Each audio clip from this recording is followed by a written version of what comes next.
जो नाम जप करते हैं, नामी सदैव उनकी रक्षा में उनके पास रहता है।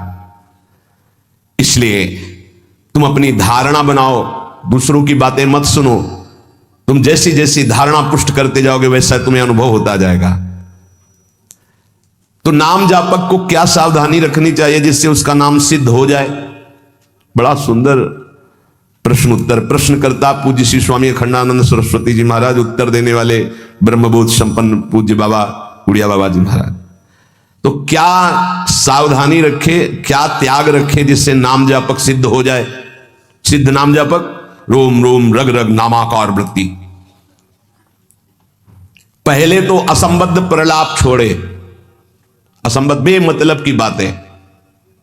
नाम जापक को पहले वाणी को संभालना, क्योंकि इसी से नाम जप होता है। बेमतलब के ठीक बहुत गंभीर शत भरे मृदु भरे भगवत भाव भरे वचन बोलो, नहीं तो मौन रहो, नाम जप में लगो। असंबद्ध प्रलाप, व्यर्थ प्रलाप, दूसरों के चुगली निंदा की बातें ये जबान में होती रहेंगी तो नाम जप नहीं चलेगा। नाम जापक ध्यान दिए, नाम सिद्ध करना है अर्थात निरंतर चलाना है। असंबद्ध प्रलाप, व्यर्थ प्रलाप, दूसरों की चुगली निंदा, क्या अपने को लेना देना? हमको तो सबको भगवत स्वरूप देखना है। किसी की निंदा क्या करनी, किसी की चुगली क्या करना। दूसरा, चोरी, चोरी नहीं, मन और वचन कर्म से भी किसी की चोरी करने की चेष्टा हमारे अंदर नहीं होनी चाहिए। किसी भी तरह होता है मन में जब प्रलोभन जागृत होता है तो ऐसी चेष्टाएं होने लगती, कदापि नहीं। किसी की कोई वस्तु पड़ी, हमारा अधिकार नहीं, पड़ी रहने दो। बोले हमें मार्ग में मिली, क्यों, तुमने क्यों उठा लिया? वो पुनः मार्ग में लौट के आता, उठा नहीं। बोले कोई उठा ले, तो कोई उठा ले, तुम तो उपासक हो, तुमने क्यों उठा लिया? तुम्हें क्या आवश्यकता है? आवश्यकता होगी हरि तुम्हें देंगे। बोले हरि ने ही तो दी, रास्ते में पड़ी थी। नहीं नहीं, ऐसे नहीं। उपासक को इन बातों पर बहुत ध्यान देना है, वो चोरी मानी जाएगी। आपने क्यों उठाया? आपको चले जाना है, वो पुनः लौट कर आएगा उसको, या जो उठा ले। हमारा कर्तव्य नहीं, हमें न किसी की चोरी करनी है मन से, ना तन से, और ना कोई हमें चेष्टा ऐसी चोरी वाली। हिंसा और व्यभिचार नाम जापक में अगर ये दोष हैं तो बाबा बहुत स्पष्ट कहने वाले महापुरुष, क्योंकि जो ब्रह्मबोध संपन्न भगवत प्राप्त महात्मा होते हैं वो सही औषधि देते हैं। एक बार किसी ने बाबा से पूछा कि बाबा हमारा कल्याण कब होगा? सभा में बाबा ने कहा तुम्हारा 7 जन्म में भी कल्याण नहीं होगा। तो उनका ऐसा बाबा क्यों? इसी शब्द का उच्चारण कीजिए, बेविचारी का कल्याण कभी नहीं। बहुत कठोरता से डांटा। अब वो जो देख रहे होंगे वो तभी डांट रहे थे, जैसे अपने पुत्र से प्रियता रखती हुई डांट लगाई जाती है, ऐसे महापुरुष डांटते, अपमान नहीं करते। वो अपमान नहीं है, वो सुधार, वो शब्द जाएगा और आग पैदा कर देगा और उसको व्यभिचार से उठा देगा, ऊपर उठा देगा। अब आप नाम भी जप कर रहे हो, माला भी चला रहे हो, आप व्यभिचार भी कर रहे हो, नाम जब सिद्ध होगा, माला जब सिद्ध होगा? नहीं। अपने धर्म के अनुसार चले। कोई भी नशा करने वाले को नाम जब सिद्ध नहीं होता। उपासक के जीवन में कोई नशा नहीं होना चाहिए। हमें लगता है भगवत कृपा है, कोई व्यसन, झूठ नाम जापक को नहीं बोलना चाहिए। अब हाथ में माला है, बात करने में हम झूठ बोल दें तो हमारे नाम जप का मतलब क्या रहा? झूठ क्यों बोलते हैं? क्यों डरते हो? क्यों छुपाव कर रहे हो? किस बात के लिए झूठ बोल रहे हो? झूठ को पाप माना ही नहीं जा रहा। कलयुग का प्रभाव देखिए, वो लिखा हुआ है प्रभाव में कि झूठे ही देना, झूठे ही लेना, झूठे ही भोजन, झूठ चबेना। क्यों झूठ बोलो? सही बोलो ना, झूठ बोलने की जरूरत क्या है? जैसे आपसे कोई प्रश्न करे उसका उत्तर सही दे दो, डरो मत, डरने की जरूरत नहीं। और कुछ ऐसा होता है जो सत्य को संभालने के लिए, सत्य को हृदय में रखने के लिए वो जो बोला जाता है वो किसी का अहित कार्य नहीं होता। आप कितना भजन करते हैं? आप तो बहुत भजन करते हैं, भजनानंदी है। तो अब हम सत्य को बोल के इतने मारा नहीं, हमसे क्या भजन होता है? गुरु कृपा से जो कुछ होता हो तो होता है। हमें तो नहीं लगता कि हमसे ऐसा कुछ भजन, और वो झूठ नहीं माना है। अब उतने सत्यवादी नहीं कुछ में वो जरा सा छेड़ा हो, आप पूरी दिनचर्या अपनी पूरी उनको बता दी कि हाँ ऐसे ऐसे। सत्य को कभी कभी गुप्त रखने के लिए बाहरी बात है, वो किसी का अहित या मंगल के लिए नहीं। हम अपने अभिमान को पुष्ट करने वाली बात नहीं बोलते, अपने साधन भजन को हम गुप्त रखते हैं। लेकिन हम व्यर्थ के व्यवहार में क्यों झूठ बोले? हमारा स्वरूप पूरा का पूरा कुंज कुटीर है। कुंज कुटीर हित, सहचरी हित, इष्टदेव हित, आचार्य हित, सत्य को कहीं कहीं गुप्त रखने के लिए हमारा भजन, हमारा साधन, हमारी गुरु संगोष्ठी, हमारी प्रेम संगोष्ठी, इनके विषय में सत्यवादी न बन। कभी कभी सत्य को, एक गाय भागती जा रही थी, कुछ मारने वाले पीछे पकड़े थे, एक सत्यवादी, तुमने गाय को देखा? उन्होंने कहा हाँ इधर गई, उसको उन्होंने, तो जब शरीर उनका पूरा हुआ तो उनको नर्क मिला इस सत्य बोलने के कारण। उस समय रक्षा है, साधन की रक्षा, धर्म की रक्षा, सत्य की रक्षा, प्राण की रक्षा किसी की, वो ऐसे सहज वर्ताव में झूठ, फिर नाम जप कैसे? असंबद्धा प्रलाप, व्यर्थ प्रलाप, चुगली, निंदा, हिंसा, व्यभिचार, नशा, झूठ और गाली। ये प्रार्थना है कि ब्रजवासियों की वाणी पे इस सूत्र को ना देखें, वो भगवत पार्षद है। यहां के पानी का प्रभाव है ऐसा, जैसी पियो पानी वैसे बने वाणी। तो इनका हृदय बड़ा कोमल है। जब तक ब्रजवासियों की टूक अंदर नहीं जाएंगे तो गौर श्याम जोड़ी नेत्रों में झलकेगी नहीं। इनका प्रभाव है। वैराग्य मार्ग के पथिक को इनके टुकड़ों की आशा रखनी चाहिए। इनके टुकड़ों में सामर्थ्य है श्यामल गौर जोड़ी को हृदय में प्रकाशित करने की। तो इनकी वाणियों में न देखे, क्योंकि हम ब्रजवासी हैं, ब्रज में वास कर रहे हैं सब। तो यहां अगर ये सत्संग में सुना था कि ब्रजवासी, तो उनके प्रति दोष दृष्टि बन जाएगी। ब्रजवासियों की वाणी में थोड़ी कठोरता हो, हृदय एकदम मक्खन से भी ज्यादा कोमल निर्मल होता है। ये भगवत पार्षद है, ये ठाकुर जी को भी कुछ नहीं समझते। जब अपने स्वरूप में आते हैं तो कहते तुम्हारे 2-4 लाख गौएं ज्यादा होंगी, अगर हमें दांव ना दिया, पीठ में न बैठाला तो कल से खेल में नहीं आने देंगे। खेल में कौन किसका गोसैया, चलो बाहर। तो ठाकुर जी भी कान पकड़ते, हाथ जोड़ते, ये उन्हीं के सखा है। इस रज में मां के गर्भ से प्रकट हुए ये प्रेम भूमि शिव शनकादि बंदित रज है। तो ब्रजवासियों पर ये दोष दृष्टि न रखे, अपनी वाणी को संभाले, कभी अश्लील शब्द और गाली आदि न बके, नहीं तो भजन सिद्ध होने में बाधा पड़ेगी। जो देहात्म बुद्धि से व्यवहार करता है उसके नाम जप में बाधा पड़ती है। देहात्म बुद्धि स्त्री पुरुष शरीर का भाव रख करके फिर व्यवहार करोगे तो काम क्रोध आदि की लीलाएं तो हो ही जाएंगी। उपासक को सदैव दैवी संपदावान बनना चाहिए। भगवद स्मरण और सद आचरण, ये 2 असाधन को मिटाने के लिए सर्वसमर्थ साधना है। ध्यान दीजिए, समस्त असाधनों को मिटाने के लिए ये 2 बहुत जोर के हैं। भगवद स्मरण निरंतर, ये निरंतर शब्द बहुत कठिन है। बड़े अच्छे साधक हैं जो निरंतर शब्द पर स्थित हो रहे, माला 2 माला गिनती वाले माला करके फिर निश्चिंत हो गए, बात अलग है। निरंतर भजन और आचरण पवित्र, बस आप चिंता मत करो, परिपक्व स्वभाव जागृत हो जाएगा, भगवदाकार वृत्ति। भगवान श्री कृष्णचंद्र जी अर्जुन जी को उपदेश दे रहे हैं, श्रेयान स्वधर्मो विगुणः परधर्मात् स्वनिष्ठितात् स्वधर्मे निधनम श्रेयः परधर्मो भयावह। अच्छी तरह आचरण में लाए हुए दूसरे के धर्म से गुणों की कमी वाला अपना धर्म श्रेष्ठ है। अपने धर्म में तो मरना भी कल्याणकारक है, दूसरे का धर्म भय देने वाला है। व्याख्या, श्रेयान स्वधर्मो विगुणः परधर्मात् स्वनुष्ठितात्। बाहर से दूसरे का धर्म बड़ा गुण संपन्न दिखाई दे रहा है, उसके पालन में बड़ी सुगमता है, तुम्हारे मन को आकर्षित कर रहा है। वो धन का, वैभव का, सुख सुविधा का, मान बढ़ाई का, बहुत जल्दी भगवत प्राप्ति का, जीवन भर आराम सुख व्यवस्था का प्रलोभन दे रहा है। तुम अपने धर्म से विचलित होकर उसको स्वीकार कर लेते हैं तो तुम्हें भयावह, भय के सिवा और कुछ नहीं मिलने वाला। यह ध्यान देना है। किसी भी तरह के प्रलोभन से अपने साधन पथ का, अपने धर्म का, अपने मार्ग का त्याग नहीं किया जाता। इसके विपरीत अपने धर्म में बाहर से देखने में ज्यादा गुण नहीं दिखाई देते, धर्म के पालन में बड़ी कठिनता हो रही है, पालन करने में मन नहीं लग रहा, धन वैभव सुख सुविधा मान बढ़ाई, ये कुछ नहीं मिल रहा, पूरा जीवन कष्टमय है, तो भी हम अपने धर्म का पालन करेंगे, छोड़ेंगे नहीं, तो परम कल्याण निश्चित। दो बातें बताई। आप अपने धर्म से चल रहे हैं, जो भी आपको गुरु परंपरा से धर्म मिला, इसलिए हम गुरु परंपरा, क्योंकि हम भागवत धर्म को ही प्रधान मानते हैं। शरीर धर्म इसको तो भगवान ही कहते हैं, सर्वधर्मान परित्यज्य मामेकम शरणम व्रज। पर धर्म क्या है? शरीर धर्म। स्वधर्म क्या है? भगवत प्राप्ति कर लेना, स्वरूप में स्थित हो जाना। ये स्व नहीं है स्वधर्म, ये स्व नहीं, ये पर है।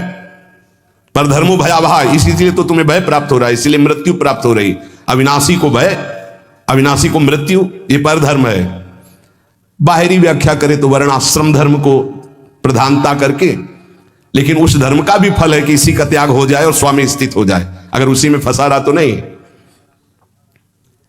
हमारा धर्म पालन करने के समय हमें जीवन में कष्ट मिल रहा है, निंदा भी हो रही है, सुख वैभव भी नहीं है, बड़ा परेशानी है, और हम अपने धर्म का पालन कर रहे हैं, तो परम कल्याण। दूसरा, हमें प्रलोभन दे रहा है, बाहर से देखने में गुण संपन्न और उस धर्म में बड़ी सुगमता है, पालन करने में बड़ा मन लगता है, धन वैभव सुख सुविधा मान बढ़ाई, ये सब जीवन भर खूब भोग आराम, हम अपने धर्म का त्याग करके उसे स्वीकार कर लिए, तो भयावह परिणाम में भय प्राप्त होगा। कई ऐसे प्रलोभनों में धर्म परिवर्तन कर लेते हैं, कई ऐसे प्रलोभनों में अपने साधन का परिवर्तन कर लेते हैं। नहीं, परिणाम में भयावह, भगवान कह रहे परिणाम मंगलमय नहीं होगा। अपने धर्म के पालन में कठिनता हो, मन भी ना लगे, धन वैभव सुख सुविधा मान बढ़ाई भी ना मिले, जीवन भर कष्ट सहना पड़े, तो भी हम अपने धर्म का त्याग नहीं करेंगे, तो उसका परिणाम होगा परम मंगल, परम सुख। मनुष्य के लिए धर्म का पालन करना ही परम कर्तव्य है। जैसे अर्जुन जी भगवान से कह रहे हैं कि मैं युद्ध नहीं करूंगा, भिक्षा का अन्न पा करके जीवन गुजारा करूंगा। तो अर्जुन जी की छात्र धर्म वृत्ति है, और इस समय धर्मयुक्त युद्ध आया है, अब भिक्षा मांगना ये ठीक नहीं, ये पर धर्म हो गया। इस समय स्वधर्म युद्ध है, स्वधर्म का त्याग करके पर धर्म स्वीकार करोगे तो हाथ कुछ नहीं लगेगा, भय। भगवान समझा रहे, धर्म या कर्तव्य उसे कहते हैं जो सत्य की तरफ ले जाता है, और सत्य चढ़ाई है। अभी जैसे साधक को वाम मार्ग का प्रलोभन हो तो बड़ा अच्छा लगेगा। कुछ ऐसे वाम मार्ग है वैदिक सिद्धांत के विरुद्ध, जिनमें मदिरा पान करना, व्यभिचार करना, ये सब वाम मार्गी। जैसे जब महाप्रभु चैतन्य देव तीर्थ यात्रा में विचरण किए थे, तो वाम मार्गियों ने ही कृष्णदास जी को आकर्षण किया। मन को लगता है कि यहां तो कुछ रोकना ही नहीं है, ये नहीं करना, ये नहीं करना, ये नहीं करना, हर कदम पे कठिनता है मार्ग पालन, तो क्या होगा? पतन, नरक की प्राप्ति, और ये परम पद, परम सुख की प्राप्ति। अपने कर्तव्य का पालन, अपने धर्म का पालन करने में उपासक को सुख आराम धन संपत्ति मान बढ़ाई आदर सत्कार यदि धर्म पालन करने में ही मिलते, तो धर्मात्माओं की आज बहुत टोलियां देखने में आती कि ये सब धर्मात्मा चल रहे हैं। स्वधर्म का पालन करने वाला न सुख को देखता है, न मान बढ़ाई को देखता है, न धन संपत्ति को देखता है, स्वधर्म को देखता है।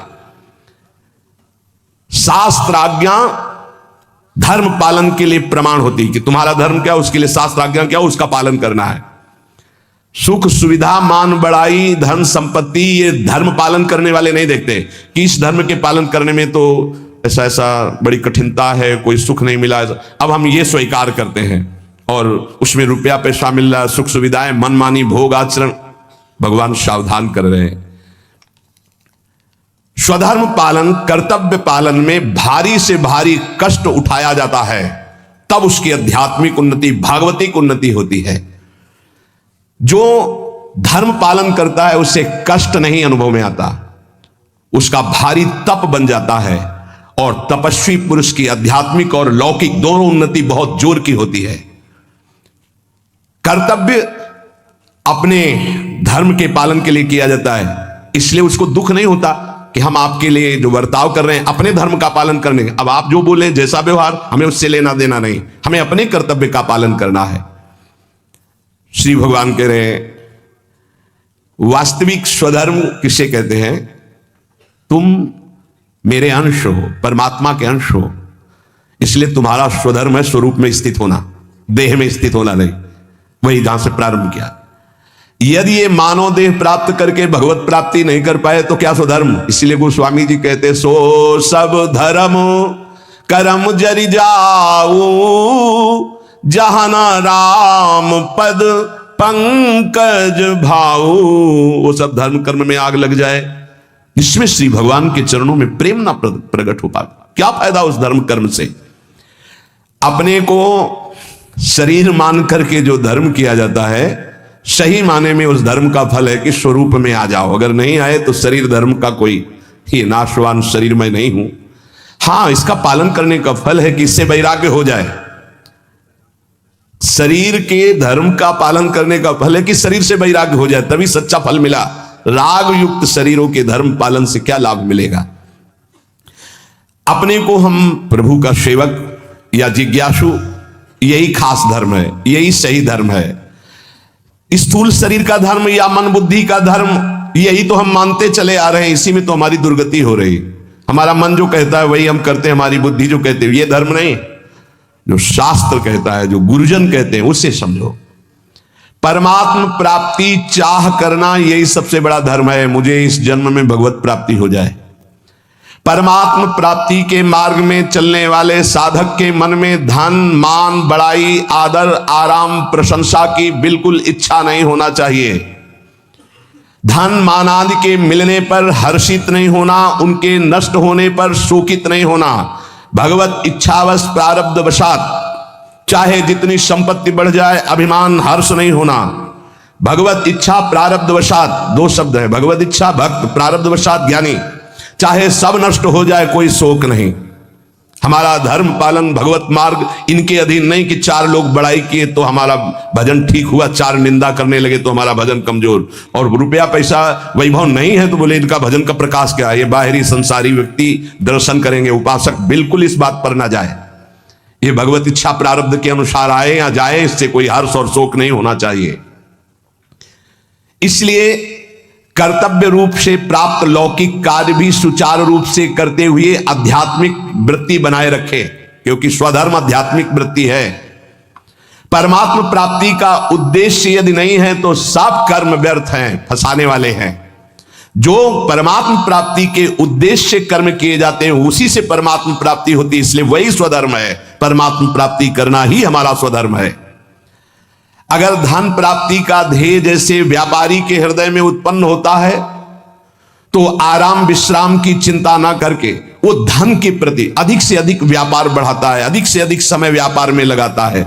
ऐसे ही उपासक को भगवत प्राप्ति का जब लक्ष्य बना लिया तो अधिक से अधिक समय भजन में, अधिक से अधिक आप नाम जब, अधिक से अधिक कष्ट सहें, जो काम, क्रोध, लोभ, मोह, मद, मत्सर, सर्दी, गर्मी, इन सब के कष्ट सह करके जैसे व्यापारी अपने धन को बढ़ाता है, ऐसे भगवत प्राप्ति के मार्ग वाला भजन को बढ़ाता है। जैसे हमारे फोड़ा हो जाए तो हम डॉक्टर को पैसा दे के चिरवा के महीनों कष्ट सहते हैं, पर हमारे अंदर व्यथा नहीं होती, क्योंकि हमें पता है फोड़े का ऑपरेशन करवाने से हम ठीक हो जाएंगे, सुखी हो जाएंगे। ऐसे ही ध्यान देना, उपासक को जब कोई गाली देता है, अपमान करता है, निंदा करता है, प्रतिकूलता आती है तो समझता है, यद्यपि दुख का अवसर है पर वो समझता है जैसे फोड़ा दुख का अवसर है ऑपरेशन करवाना, ऑपरेशन पैसा दे के करवा के महीना भर पट्टी बांध के, पर वो दुखी, पीड़ा का तो दुख है लेकिन अंदर दुखी व्यथा वाला नहीं है, क्योंकि पता है आगे हम ठीक हो जाएंगे। ऐसे ही साधक अंतःकरण से प्रसन्न रहता है कि आज हमारा अपमान हो रहा है, गाली मिल रही, तिरस्कार हो रहा है, बड़े द्वंद्व सता रहे, कल हम निर्द्वंद हो जाएंगे। भगवान हमको ऐसी सामर्थ्य देंगे, माया का कोई भी दुख हमें छू नहीं सकेगा, हम भगवत प्राप्त महात्मा होंगे, हमें भगवान का साक्षात्कार होगा। इस लाभ के लिए हर कष्ट सहता हुआ प्रसन्नता पूर्वक वो आगे चलता है। ध्यान दीजिए, इसके बिना आप चल नहीं पाएंगे। आपके अंदर जब काम, क्रोध, लोभ, मोह, मद, मत्सर की इनकी व्यथा होती है तो आपको लगता है कितने दिन सहेंगे? नहीं, कितने दिन नहीं सहना, आगे बहुत परमानंद है, बस कुछ समय की बात है। और ये इसलिए आपको ज्यादा कष्ट दे रहे हैं क्योंकि आप इसका चिंतन कर रहे हैं, कितने दिन सहेंगे। अभी चिंतन छोड़ो, अभी खत्म हो जाएगा, आओ चिंतन प्रभु में लगाओ, अभी आनंद। और एक अंदर अनुभव की बात, जब तक आपके पाप नष्ट नहीं होते, बिना किसी कारण आपका हृदय जलेगा भजन करने पर। ध्यान दीजिए, ये छाती की बात, अनुभव की बात कह रहा हूं। बिना किसी कारण के, कोई निंदा नहीं, कोई भय नहीं, कोई अपमान नहीं, आपका बेमतलब हृदय जलेगा नाम जप करने पर, क्योंकि आपके पापों का नाश हो रहा है, आपका अंतःकरण निर्मल हो रहा है। आगे चलकर आप अनुभव कर लेना, जब आप अच्छा भजन करोगे तो आपको खिन्न हो जाएगा, मन खिन्न है, कुछ अच्छा नहीं लग रहा, एक अजीब की उदासी सी है। अगर मन को पूछो क्या चाहिए तो कुछ नहीं बोल, ये अच्छा भजन करने की बात करे, कुछ उसकी मांग नहीं, पर एक उदासी है, एक जलन है, एक खिन्नता है। वही आगे बढ़कर विरह बन जाएगी और वही विरह मिलन का संयोग उपस्थित कर देगा। धैर्य पूर्वक विचलित मत होना।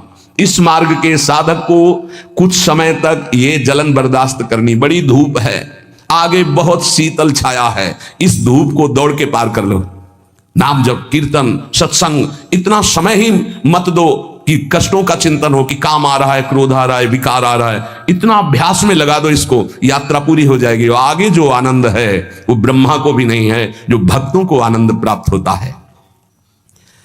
क्या नाम जप और संकीर्तन मात्र से शुद्ध ज्ञान प्राप्त हो सकता है, या फिर और कोई साधन करना पड़ता है? अगर वो नाम जप और नाम कीर्तन करता है तो ज्ञान इच्छु होने पर उसे शुद्ध ज्ञान हो जाएगा। उसके अंदर अगर ज्ञान प्राप्ति की इच्छा है तो शुद्ध ज्ञान प्रकट हो जाएगा, वेदांत वाला। और अगर प्रेम इच्छुक है तो प्रेम प्रकट हो जाएगा, उसकी इच्छा क्या है।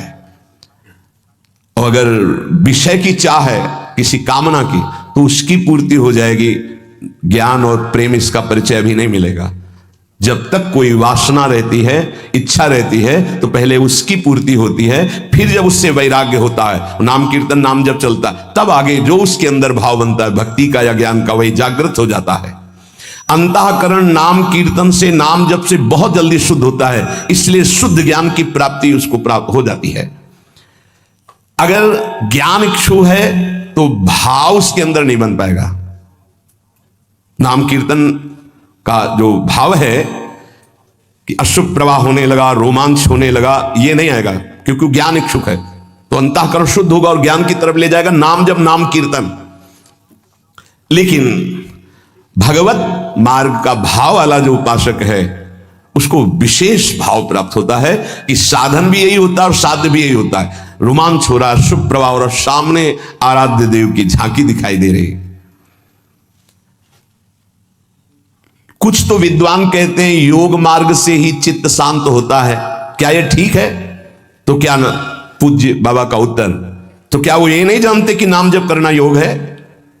अरे नाम जप के अंदर अनंत सामर्थ्य विराजमान है, इसलिए जो नाम जप परायण है वो योगी तो हो ही जाएगा। तात्पर्य जानना चाहिए, चित्त वृत्ति का संसार चिंतन से हटाना योग कहते हैं। वो नाम जप कर रहा है तो सच्चिदानंद के नाम में चित्त जोड़ रहा है, योग तो हो ही रहा है। प्रभु कुछ लोग कहते हैं नाम जप से क्या होगा, वेद पढ़ो, वेदांत पढ़ो, ऐसा कहते हैं। अरे तुम भगवत कृपा पात्र हो, तुम भगवान नाम जप में रुचि दो, लोग क्या कहते हैं इनकी तरफ मत देखो। पूज्य बाबा कहे, देखो हम तुम्हें अंदर की बात बताते हैं। वेद पाठ और इन पाठों से लोक लोकांतर के सुख मिल सकते हैं, लेकिन नाम कीर्तन नाम जप से भगवत प्रेम, भगवत प्राप्ति, भगवत दर्शन प्राप्त होते हैं। हां, अगर वेदांत दर्शन के अनुसार साधना हो तो मोक्ष पदवी प्राप्त हो जाएगी। तो क्या नाम से मोक्ष नहीं प्राप्त हो सकता? महापापियों को भी मोक्ष पदवी प्राप्त हो गई नाम से। जब इतनी महिमा बाबा आप नाम की बताते हो, तो नाम कीर्तन में और नाम जप में सब क्यों नहीं लग जाते? क्यों नहीं लग जाते? देखो भाई, स्कूल में 200 विद्यार्थी पढ़ते हैं तो सब परीक्षा में उत्तीर्ण ही नहीं हो जाते हैं। हां, प्रयत्नशील विद्यार्थी परीक्षा में उत्तीर्ण हो जाता है। इसी प्रकार साधन मार्ग में सब भगवत प्रेमी थोड़ी हो जाते हैं। हां, प्रयत्नशील, पुरुषार्थशील, ये आलसी, प्रमादी, कायरता, ये भजन मार्ग में सिद्ध थोड़ी होते हैं। ऐसे आलस में पड़े हैं, प्रमाद जो नहीं करना चाहिए वो कर रहे हैं, कायरता कि द्वंद्वों को सहने से डरते हैं, नहीं, ये सूरवीरों का मार्ग है। बार बार जब नाम जप किया जाता है तो कोई भी निष्ठा हो सब जागृत हो जाती है।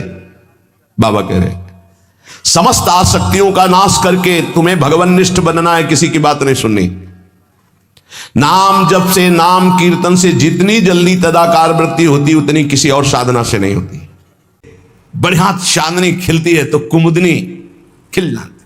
चंद्रमा की चांदनी को देखकर जैसे कुमुदनी खिलती है, ऐसे श्रेया कई रहो कल्याण रूपी कुमुदनी, परम कल्याण रूपी कुमुदनी के खिलाने के लिए नाम चंद्रमा की चांदनी है। नाम कीर्तन, नाम जप निरंतर महामहिम है। ये नाम चेतो दर्पण मार्जनम, चित्त रूपी दर्पण का मार्जन करने वाला है। भव महादावाग्नि निर्वापणम, संसार अग्नि को शांत करने के लिए शीतल जल है। और मोक्ष, कल्याण, श्रेय इस कुमुदनी को खिलाने के लिए ये चांदनी। कैरो चंद्रिका वितरणम, और विद्यावधु जीवनम, विद्या जो अविद्या को नष्ट कर दे, वो ज्ञान, वो पराविद्या, उसका जीवन है ये नाम। जो नाम जप करता है उसको जो ज्ञान प्राप्त होता है। ब्रह्मभूता प्रसन्नात्मा न शोचति न कांक्षति समा सर्वेषु भूतेषु मद भक्तिम लभते पराम। जो परा ज्ञान है, परा भक्ति है, वो नाम से प्रकट होता है। वो वेदांत के श्लोक याद करने से नहीं होता। वो जितना नाम जप करोगे, जितना भजन करोगे, उतने शुद्ध ज्ञान आएगा। विद्यावधु जीवनम, जो अविद्या का नाश करके स्वरूप बोध करा दे, ऐसी विद्या रूपी वधु का जीवन है नाम। जितना नाम जप करोगे उतना विद्या प्रकाशित होगी, अविद्या नष्ट होती चली जाएगी। आनंदाम्बुदिवर्धनम प्रतिपदम, आनंद समुद्र को बढ़ाने वाला, पद पद पर पूर्ण अमृत का दान करने वाला। जैसे जैसे नाम जप करोगे आनंद बढ़ेगा। पहले तो जलन बढ़ेगी, जो गलतियां हैं वो मिटेंगी, जो गलतियां हैं वो असहनीय होंगी, जो गलतियां हैं उस पर गुस्सा आएगी। कैसे मेरे से गलती हो रही है, कैसे मैं गलत हो रहा हूं, क्या चाहिए मुझे, क्यों मैं भगवान नाम छोड़ करके गलत आचरणों में उतर रहा हूं। नहीं नहीं, वो पहले जलन होगी, पहले आपके अंदर एक तेज पैदा होगा जो आपको इस दलदल से निकालेगा। काम, क्रोध, लोभ, मोह, मद, मत्सर, वो जलन रूपी तेज होगा। फिर आनंदाम्बुदिवर्धनम प्रतिपदम, एक एक क्षण में आनंद का अनुभव होगा। पहले बीमार जिह्वा है, इसको नाम का स्वाद नहीं मिलता। जैसे पित्त बढ़ा हो तो मिश्री खवाओ तो कड़वी लगती है, और उसी मिश्री को रोज पाओ तो पित्त का समन करके मीठी लगने लगेगी। ऐसे ही राधा नाम सुधा रसम पहले मीठा नहीं लगता, क्योंकि अविद्या रूपी पित्त बढ़ा हुआ है। और जहां खूब नियम से राधा नाम जब करो तो यही अविद्या का नाश करके जब ज्ञान प्रकाशित करेगा, एक एक कदम कदम पे, पल पल पे परमानंद की बाढ़ आने लगती। आनंदाम्बुदिवर्धनम प्रतिपदम, स्वाद कैसा है? पूर्णामृत स्वादनम, पूर्ण अमृत स्वाद से भरा हुआ। राधा नाम सुधा रसम रसी तुम जिह्वास्तु में विह्वला। प्रवचन नहीं केवल, जबकि देखो एक एक नाम में कितना नशा है, कितना स्वाद है, कितनी मादकता है, कितना उन्माद है। पर कुसंग नहीं। अगर कुसंग करोगे, पापाचरण करोगे तो चलनी में गैया दुहे, दोष दैव को दे, हरिगुरु कहो न माने अपनों ही फल ले। अगर मनमानी आचरण करोगे तो ये राधा नाम सुधा रसम ये समझ में नहीं आएगा कि कहां अमृत रस है।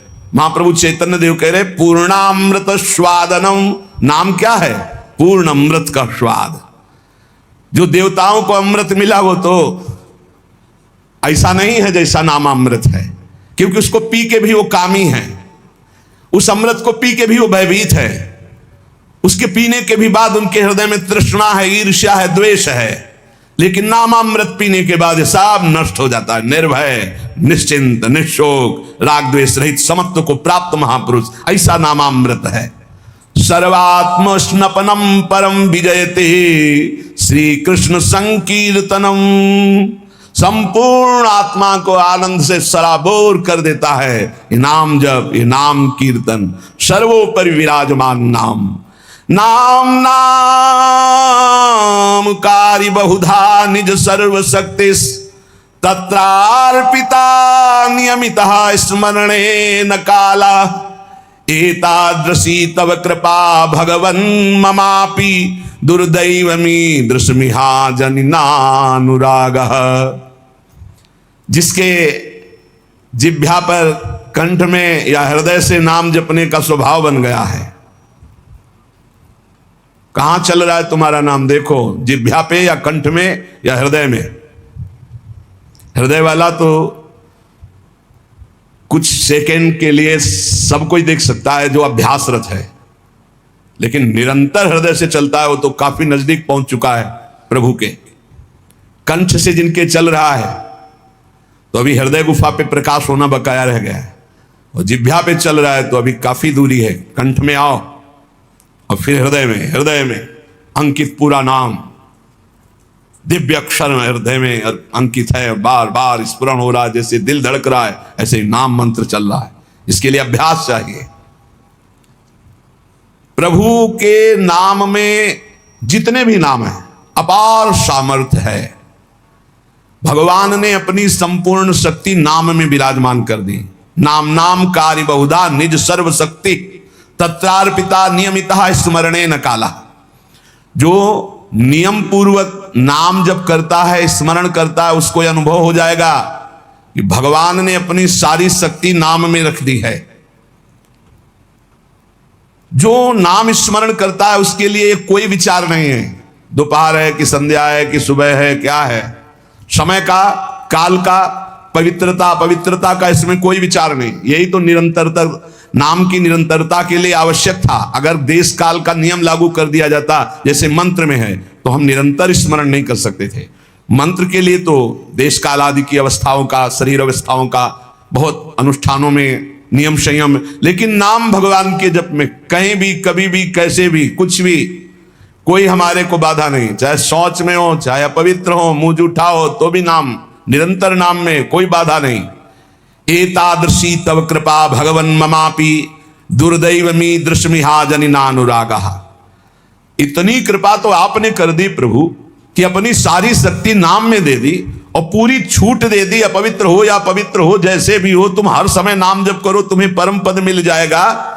पर मेरा दुर्भाग्य तो देखो, आपकी कृपा की अवहेलना कर रहा हूं और नाम जप नहीं कर रहा हूं, जबकि आपने सारी शक्ति अपनी नाम में रख दी और छूट दे दी। तुम अपवित्र हो या पवित्र हो, अशौच में हो या शौच में, निरंतर नाम जप करो, तुम्हारे लिए कोई देश काल पवित्रता का नियम नहीं नाम में।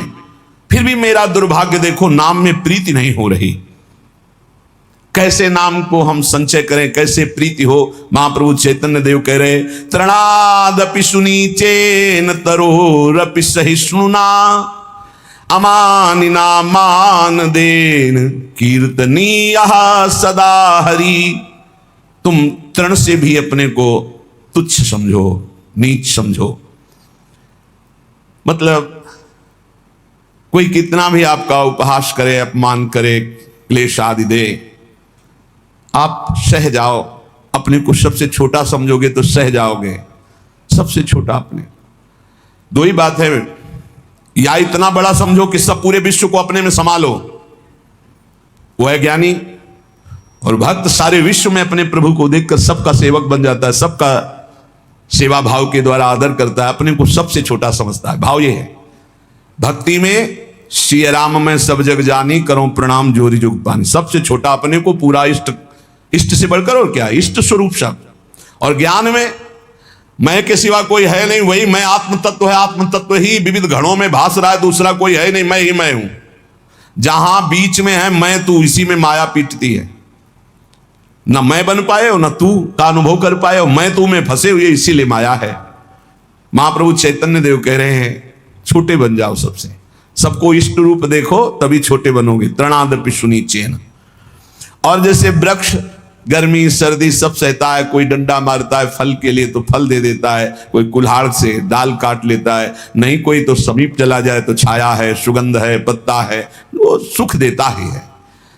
ऐसे ही हम नाम जापकों को कोई कष्ट दे, पीड़ा दे, गाली दे, मार दे, तो हमें उसका मंगल ही मनाना है। तुम्हारा मंगल हो, तुम्हारी भगवान बुद्धि शुद्ध करें, तुम्हारे नाम में प्रीति हो, धाम में प्रीति हो, ऐसी हम अपनी भावना। अमानिना मान देना, जब कोई हमारा सम्मान करे तो हमको लज्जा लगनी चाहिए, लज्जा लगनी चाहिए। हम इस योग्य नहीं हैं, यह हमारा सम्मान नहीं, हमारे गुरुदेव इष्ट देव का है। किसी भी भाव से सही, सम्मान स्वीकृत नहीं होना चाहिए। लाखों लोग प्रणाम करें लेकिन आपकी स्वीकृति ना हो अंदर से तो कोई प्रभाव नहीं। एक प्रणाम करे स्वीकृति हो गई तो बाधा पहुंच जाएगी। दूसरों को सम्मान दे, स्वयं सम्मान रहित रहे। सब ही मान प्रद आप अमानी। ये बहुत कठिन है। दूसरों को सम्मान देना, स्वयं सम्मान रहित होना बहुत कठिन है। लेकिन परम पद भी तो प्राप्त होना है, तो हमको फिर ये सहना होगा। अपने को सबसे छोटा समझना, आई हुई विषमता को सह जाना, सम्मान प्राप्त होने पर उसे स्वीकार न करना, दूसरों को सम्मान प्रदान करना, अमानिना, स्वयं मान रहित होकर दूसरों को मान देना, और सदा निरंतर सदा सर्वकाले सुमामन स्मर युद्ध च, निरंतर भगवत स्मरण और अपने कर्तव्य का पालन करते रहना। न धनम न जनम न सुंदरी कविताम वा जगदीश कामये, मम जन्मनि जन्मनीश्वरे भवता भक्ति रहे तुकी त्वयि। हे प्रभु, मैं धन, परिवार, स्त्री या बहुत काव्य रचना करना, पांडित्य, इन सब की इच्छा नहीं करता। न धनम न जनम न सुंदरीम कविताम वा जगदीश कामये। हे जगदीश, हे प्रभु, मेरे अंदर ये कोई कामना नहीं है कि मुझे धन मिले, मुझे सुंदर स्त्री मिले, मुझे सुंदर परिवार मिले, मैं बहुत काव्य रचना करने वाला बनूं, मैं बहुत पांडित्य युक्त हूं।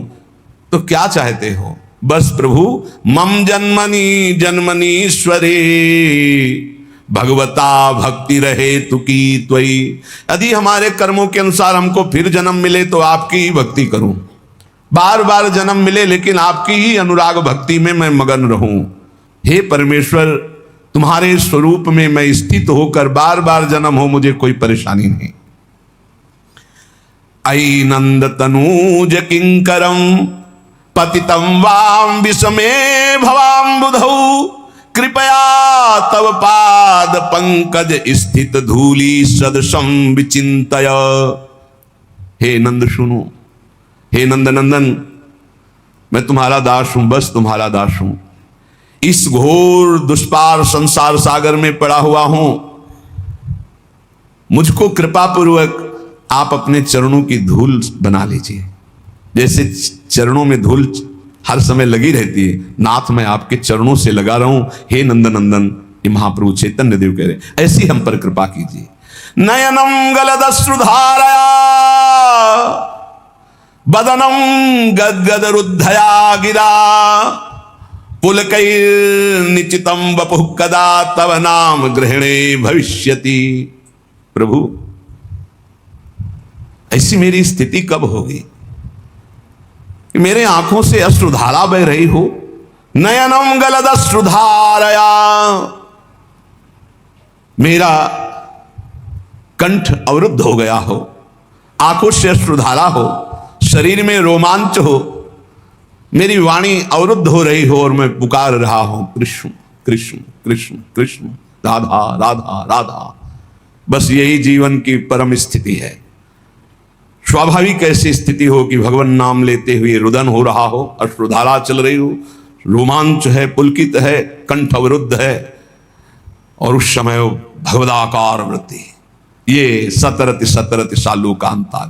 नयनम गलदश्रुधारया वदनम गदगद रुद्धया गिरा, पुलकैर्निचितम वपुः कदा तव नाम गृहणे भविष्यति। आपका नाम उच्चारण करते ऐसी स्थिति हो जाए, आंखों से अश्रु बहने लगे, कंठ अवरुद्ध हो जाए, शरीर रोमांचित हो जाए, पुलकित हो गया, ये परमानंद की बाढ़ आ जाए, आ जाएंगे।